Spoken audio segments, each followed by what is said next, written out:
गिलांचल times, हर खबर पर हमारी नजर।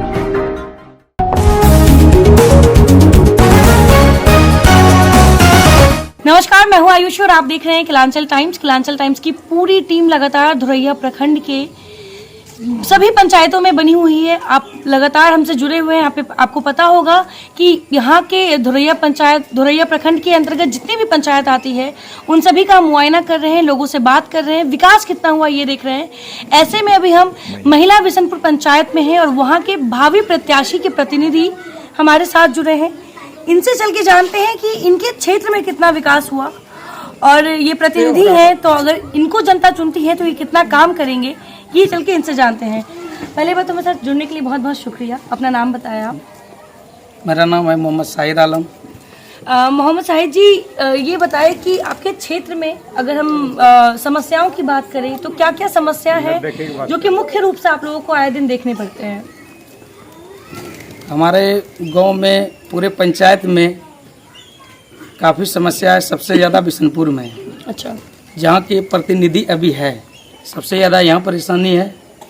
परेशानी इस बात का है, यहाँ नाली भी नहीं है, रोड भी नहीं है, कुछ भी नहीं है। 2 नंबर वार्ड का टैंकी भी नहीं है। और समझ लीजिए कि मुखिया का जो प्रस्तावक है, जो उसका सलाहकार है, उसके छत पे टैंकी है।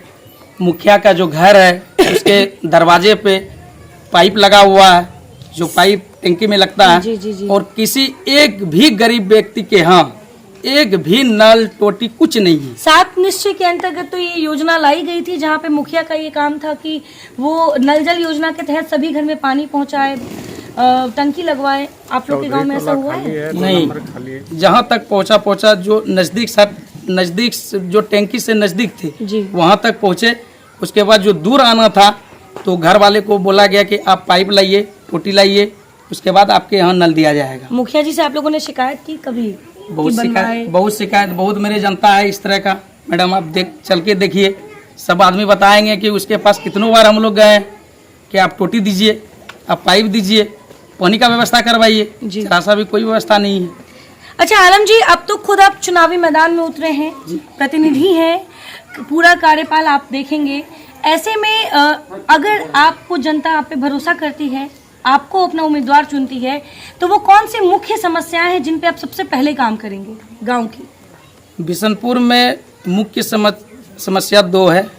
एक तो नाली का है, जो कि पानी का अभी तक निकास नहीं हो पा रहा है बिशनपुर गांव का। और दूसरा समस्या रोड का है। जहां तक अच्छा रोड है वहां तक बना है, जहां खराब है खराब ही है। अच्छा। वहां जरा सा भी कुछ बदलाव नहीं है। और खास करके 2 नंबर वार्ड में जरा सा भी काम नहीं हुआ है। तो थोड़ा सा भी अगर काम होता। वार्ड सदस्य से जाके कभी आपने शिकायत लगाई? वार्ड सदस्य तो योजना बेच दी है, तो मुखिया ही खरीद लिए योजना। जो मुखिया के मन में हुआ वो करते चला गया। अच्छा। अब देख लीजिए मेरे आगे ये रोड जो बना है, इस रोड में मिट्टी फेंका, रोड बनाया, अभी साल भी नहीं हुआ है, रोड अंदर चला गया। अब बताइए कि 2 साल में क्या होगा रोड का?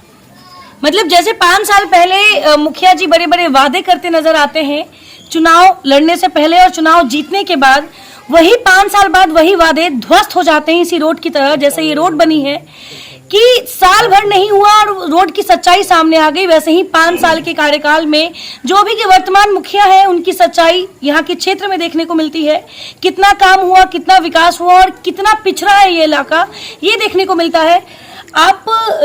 आपने ये कहा कि आप नल जल नाली इन चीज़ों पे बात करेंगे, काम करेंगे, लेकिन ऐसे में जो आपके गांव में जो महिलाएं हैं, क्या उनके लिए प्रॉपर शौचालय बनी हुई है? क्योंकि भारत सरकार के अंतर्गत ये योजनाएं आती हैं जहां पे महिलाओं को स्वच्छ भारत के अभियान के तहत शौचालय दी जाती है। क्या महिलाओं के लिए शौचालय है हर घर? एक भी शौचालय नहीं है मैडम, एक भी नहीं। अब कहीं नज़र उड़ा के देख सकते हैं, एक भी शौचालय नहीं है बिशनपुर में। अब पूरा दूसरे पंचायत में क्या है ये तो हम नहीं बता सकते हैं, लेकिन बिशनपुर गांव में एक भी शौचालय नहीं है। तो ये समस्या आप लोगों ने जो भी जनप्रतिनिधि हुए होंगे।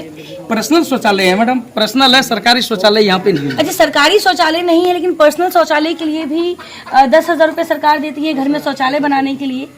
ऐसे में 10,000 किसी को मिला है जी, किसी को नहीं मिला है, किसी को नहीं मिला है, बहुतों को नहीं मिला है। अच्छा, आपके गांव में 5 सालों के अंतर्गत प्रधानमंत्री आवास योजना के तहत या जो वृद्धा पेंशन है, ये सब कितने बांटे गए हैं आपके गांव में? कितने लोगों को अभी तक मिला है 5 सालों में? कुछ अंदाजा हो आपको? क्योंकि ये वो योजनाएं हैं जो सरकार इन्हीं के लिए बनाती है और मुखिया का काम होता है वो सभी तक पहुंचाना।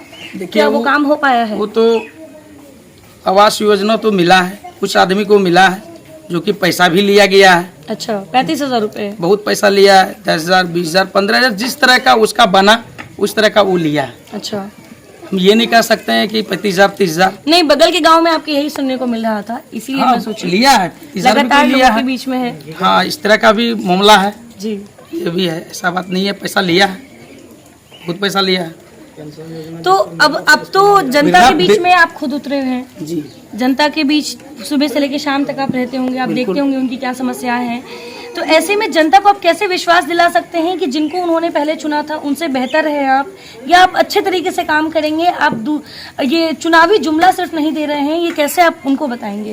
नहीं, ये विकास के मुद्दे पे हम खड़ा हो रहे हैं और पिछले वर्ष से ही हम काम कर रहे हैं। नाली मुखिया रहते हुए नाली खुद हम अपने से झड़वाएं, साफ करवाए हैं। ढक्कन जिस नाली में नहीं पड़ा था उस नाली में ढक्कन भी पड़ा है। ढक्कन का नौपी हम किए, लेकिन जब देख लिया प्रतिनिधि कि शाहिद भाई ढक्कन का नौपी कर चुका है तो ढक्कन ये दे देगा तो मेरा वोट कट जाएगा, तो वो तुरंत 2 घंटा बाद वहाँ पे पहुंचा, पूरा फीता वोता लेके ऐसे वैसे किया, उसके बाद उसमें ढक्कन पड़ा तो खैर वो ढक्कन दिया। ढक्कन लेकिन नौपी हम किए थे, ढक्कन वो दिया है। बहुत परेशानी है बिशनपुर में, एक एक परेशानी है हम लोग के अंदर। यही समझ लीजिए, जरा सा भी बारिश होगा मैडम आपको भी जाना बहुत मुश्किल है, जहाँ आपकी गाड़ी खड़ी है। जी, वो तो मैं देख सकती हूँ। पूरा गंदा, मच्छर क्षेत्र का हाल सबसे ज्यादा बहुत यही खराब बिशनपुर में है, मच्छर भी बहुत ज्यादा बिशनपुर में है। देखा जाए तो ये जो समस्याएं ये गिनवा रहे हैं इस गांव की, ये मूल रूप से बहुत ही ज़रूरी समस्याएं हैं जिसका निदान निकालना बहुत ज़रूरी है। गांव में महिलाएं हैं, बच्चे हैं, बूढ़े हैं, उन सभी के स्वास्थ्य पे असर पड़ सकता है अगर आप अपने आसपास साफ सफाई नहीं रखें, नाला का पानी ऐसे रोड पे बह रहा हो, घर से आप जैसे ही कदम बाहर निकालते हैं तो नाले के पानी पे ही आपका पैर जाता है। ये सारी समस्याएं जो है वो आए दिन यहाँ के गाँव वाले लोगों को झेलना पड़ रहा है। ऐसे में ये खुद अब प्रतिनिधि बन के मैदान में उतरे हैं। इनका ये कहना है कि ये लगातार लोगों की समस्याएं सुनते आए हैं, उसका निदान भी निकालते आए हैं। अब जब चुनाव लड़ रहे हैं तो इनको अपनी जनता से पूरी उम्मीद है। इनको ऐसा लगता है कि यहाँ की जनता इनको पूरा समर्थन देगी। लेकिन जाते जाते आलम जी, आप अपनी जनता के लिए क्या वो आखिरी मैसेज देना चाहेंगे जिससे जनता आप पे थोड़ा और भरोसा कर सके, जो हमारे दर्शक हैं जो आपको देख रहे हैं? जनता के बीच 24 आवर रहने के लिए हम तैयार है मैडम, और जनता जिस तरह हमको अभी साथ दे रहा है उस तरह हम उसके एनी टाइम उसके कंधा से कंधा मिला के चलने के लिए तैयार है हम। और विकास के मुद्दे पे तो सबसे पहले मैं विकास करूंगा इस बिशनपुर का। जी, सबसे पहले नाली का पानी निकलना चाहिए और रोड पे पानी नहीं रहना चाहिए। बाकी के गाँव की भी जिम्मेदारी, बाकी गाँव की भी जिम्मेदारी करेंगे। बाकी गाँव की सबसे पहले बिशनपुर का समस्या बहुत बड़ा है मैडम जी, सबसे बड़ा पूरे बिशनपुर पंचायत में सबसे पिछड़ा बस्ती है तो बिशनपुर है। पंचायत का नाम महिला बिशनपुर है, लेकिन पंचायत का नाम महिला बिशनपुर है। गाँव का हाल देख लीजिए, न स्वास्थ्य का ठार है, न शिक्षा का ठार है, न उस पे मुखिया एक्शन लेता है। कोई अगर चाहता है कि इधर से पानी पार करना है, मुखिया बिल्कुल वहाँ पे डायरेक्ट एकदम बोल देता है कि नहीं, जो करेगा जनता हम क्या करेंगे, ये जगह नहीं दे रहा है, वैसे नहीं दे रहा, हम क्या कर सकते हैं भैया आप लोग समझिए, ऐसे वैसे करके वो फील्ड छोड़ देता है जी। तो बताइए, प्रतिनिधि 5,000 उसके साथ आदमी है और वो एक आदमी का भार लेके चल रहा है, 10 आदमी एक साइड है, उसका एक गप बात सुनने के लिए तैयार नहीं है। आप थोड़ा सा मेरे साथ मैडम चल के देखिए, आपको दिखाते हैं क्या स्थिति है मेरे गाँव। हालात भी देख सकते हैं, क्योंकि जिस हालात के बारे में हम लगातार चर्चा कर रहे हैं, आप देख रहे हैं कि इन्होंने कहा कि यहाँ पे चलना मुश्किल है। यहाँ पे भाई देख के, क्योंकि हर जगह कीचड़ है, नाले खुले हुए, तो यहाँ का पैर नाले में न चला जाए, बहुत मुश्किल है मैडम। आप इधर से तो आ ही गए हैं, इधर से देख सकते हैं इतनी पतली गली है जिधर से लोगों को आना जाना होता है। यहाँ पे कोई पक्की ऐसी सड़क नहीं है जहाँ पे 4 चक्की गाड़ी आ सके। और चल के आपको यहाँ के रोड का हाल दिखाते हैं, जहाँ पे रोड कम नाली ज्यादा है। और आप देख सकते हैं कि जो आसपास जितने भी घर हैं वो पक्के घर हैं। मुझे ऐसा लगता है कि ये सब प्रधानमंत्री योजना के तहत ही मिला होगा, इंदिरा आवास योजना के तहत ही सारी पक्के मकान इस गाँव में होंगे। लेकिन जो साफ सफाई की हम बात कर रहे हैं, जिस हम रोड नली गली की बात कर रहे हैं, उस रोड नली गली का हाल इतना दुर्भाग्यपूर्ण है, इतना खराब है कि यहाँ की जनता त्राहिमाम है इन चीज़ों से।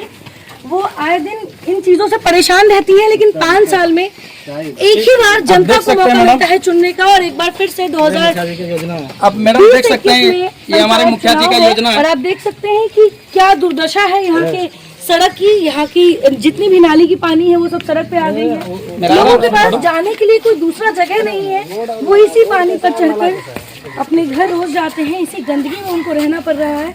ये उनकी मजबूरी है कि इस नली और इस रोड के सामने उनका घर है। यहाँ पे आप देख सकते होंगे जितने छोटे छोटे बच्चे हैं ये यहीं खेलते होंगे, क्योंकि इनके पास खेलने का अलग से जगह नहीं होगा। आप ये रोड और नाला देख लीजिए मैडम, क्या है इसी गंदगी में जब ये बच्चे रहते होंगे।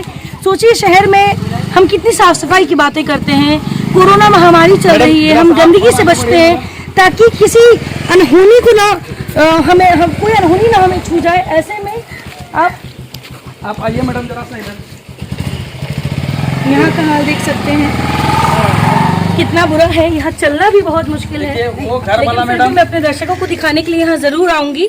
आप देख सकते हैं यहाँ एक कदम रखना मुश्किल है, और नाली की जितनी भी पानी है वो सब सड़क पे आ चुकी है। लेकिन ऐसे में ये मैडम एक घर निकलने से रास्ता नहीं है। वो बेचारा देखिए चप्पल हाथ में लेके, ये उनका घर है, ये उनका रास्ता है घर का। ये रास्ता यही रास्ता है उनके घर का, यही रास्ता, दूसरा कोई रास्ता ही नहीं है।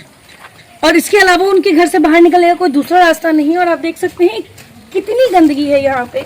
हम साफ सफाई की बात कर रहे हैं, हम महामारी से लड़ रहे हैं, पूरा देश हमारा महामारी से लड़ रहा है। ऐसे में बिहार का ये बिशनपुर गांव इतनी गंदगी में रह रहा है। यहाँ के लोगों की मजबूरी है इस गंदगी में रहना, जो कि बहुत गलत है। आलम जी खुद घूम घूम के दिखा रहे हैं, क्योंकि आलम जी को अगर यहाँ की जनता चुनती है तो इन सभी चीजों का निदान इनको निकालना होगा, ये सारी समस्याएं दूर करनी होगी, क्योंकि ये सारी गांव की मुख्य समस्याएं हैं जिनको हम नजरअंदाज नहीं कर सकते हैं। देख रहे हैं मैडम, देखिए क्या रास्ता है हम लोग का। रास्ता हम लोग चल भी नहीं पाते इस रास्ते में, क्या स्थिति है हम लोग के साथ। अब देखिए मैडम ये नाली, ये 20 साल का ये नाली है देख मैडम। सकते हैं मैं खुद इस रोड पर वॉक कर रही हूँ, और आप देख सकते हैं क्या हाल है, क्या स्थिति है। गली के बीच में नाली खोली हुई है। एक बाइक भी इधर से नहीं जा सकता है। गंदगी आप देखिए। आप आइए मैडम, इधर से बाइक लेके जाते हैं, कितना किस तरह का है। अरे भैया जी माफ कर दीजिए, इसी से अंदाजा लग गया कि आपके पूरे गांव की दुर्दशा है, बहुत खराब हालत है। अगर आप मुझे एक दिन में पूरा गांव भी घुमा देंगे तो भी हर जगह यही दशा दिखेगी, पता है हमें।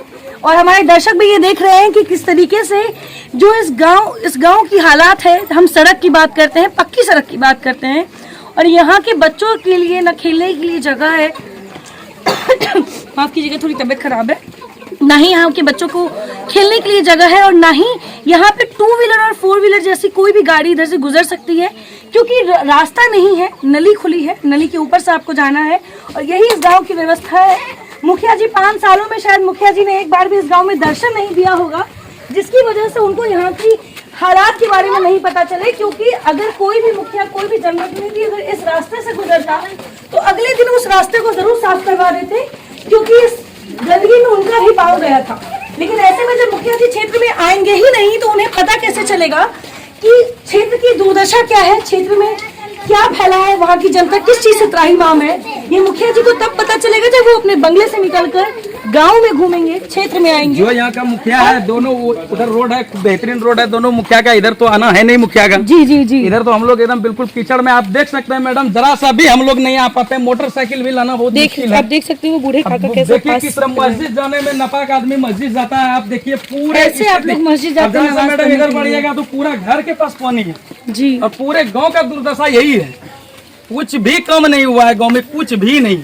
आइए आलम जी बैठ के बात करते हैं। देखा जाए तो आपका एक तरफ आपने अपने गांव की हालात दिखाई, लेकिन आपको ये भी पता होना चाहिए कि इस सबको सुधारने में बहुत मेहनत करनी है, बहुत मेहनत करनी है। और अगर जनता आपको चुनती है तो जनता आपसे उम्मीद भी लगाएगी। जी, जनता एकदम उम्मीद लगाई है कि एकदम साहिब जी मुखिया अगर बनेंगे जी तो इंशाअल्लाह ये लड़का ऐसा है कि ये कुछ कम करेगा।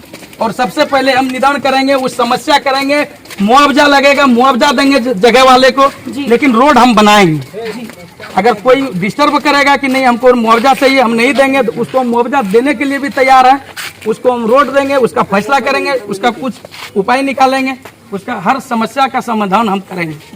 तो ये थे हमारे साथ आरंग जी, जो कि यहाँ से महिला बिशनपुर पंचायत से चुनाव लड़ रहे हैं, बिशनपुर गांव की हैं। और बिशनपुर गांव की जो समस्याएं हैं, जहाँ यहाँ पे लोगों का रहना मुश्किल है, वो सभी आपको हमने अपने स्टोरी में दिखाया है। अब देखना ये होगा कि महिला बिशनपुर की पंचायत की जो जनता है वो किसको चुनती है। चुनाव के बाद नतीजे आएंगे, लेकिन ऐसे में सुधार जरूरी है, इसीलिए बदलाव भी जरूरी है। और देखते हैं कि यहाँ की पंचायत किसका भविष्य बदलती है। फिलहाल बने रहे केलांचल टाइम्स के साथ। धन्यवाद। केलांचल टाइम्स, हर खबर पर हमारी नजर।